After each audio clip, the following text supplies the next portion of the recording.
Today I will show you the exact process of how I managed to put all of these assets together and how you can create this type of artwork.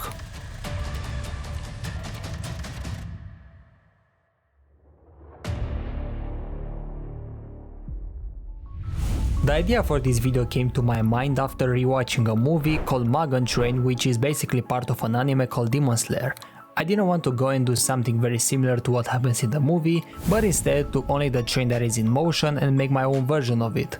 Moreover, it will be also something new for me as I haven't done a motion scene, so you might find it interesting.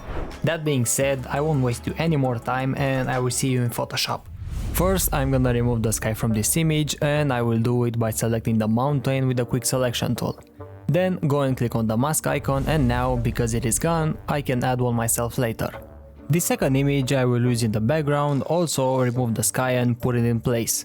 I had to make the assets match in terms of exposure and color with the adjustment layers. I got this sunset image for now because of the dramatic clouds and simply placed it without changing anything. I got this 3D train bridge from Envato Elements, and I must say it saved me so much time. I just found the right angle and then dropped it into my composition. Here I had to distort it a bit in order to create the perspective that I want, and I did it a few times. I copy pasted it and adjusted the angle to make it look like a real train track. The next important step was of course to extend the bottom of it so it doesn't look like it's magically standing up there in the mountains. So with the polygonal lasso tool I made a selection and simply transform it to my like. Then I blended this new layer with the bridge so the pillars won't have that shadow as you can see right now. And of course I had to do this exact same step for the other parts. After warping the entire bridge for a few minutes, I finally got to a point where it looked good. I used the exposure and color balance adjustment layers to match it with the scene, and to give it a more intense blue tint I used a solid color set on blue and lowered the fill to around 50%. I quickly moved to the sky to add a light source, and I started to paint over the areas that already had some light from the original photo. I added one more cloud image and masked the edges with a brush so it can blend well, and also color corrected it with a color balance adjustment layer. For the foreground I decided to add some mist, since it is up in the mountains there should be some, and I found this image, placed it where I wanted it to be, changed the color, lowered the brightness and raised the contrast.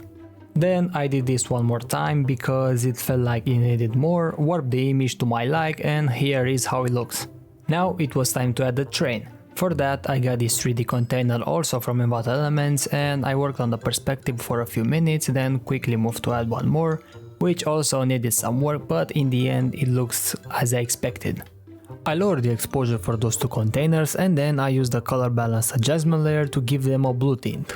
Then I added the last piece, that being the locomotive. As you already know, changed the perspective and warp it, made it darker and changed the color. Nothing new here. I used a few solid colors to create a light from inside with a blending mode on linear dodge add for the glowing effect. I found one more container from which I will cut a door and place it on the one I already have and erase the back so it is open on both sides.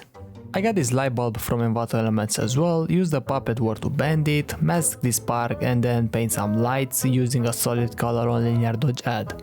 Same for the highlights, I used the solid color and then the blend if option to make it look better. Because there is light coming from the light bulb, there should be highlights on the bridge as well.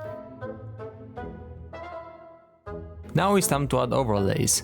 I got different images in order to create all of the effects. First one has these abstract lines. I made it smaller, set it on linear dodge add, warp it and mask the edges. I changed the color to orange and moved to adding more, this time an overlay that amplifies the light bulb.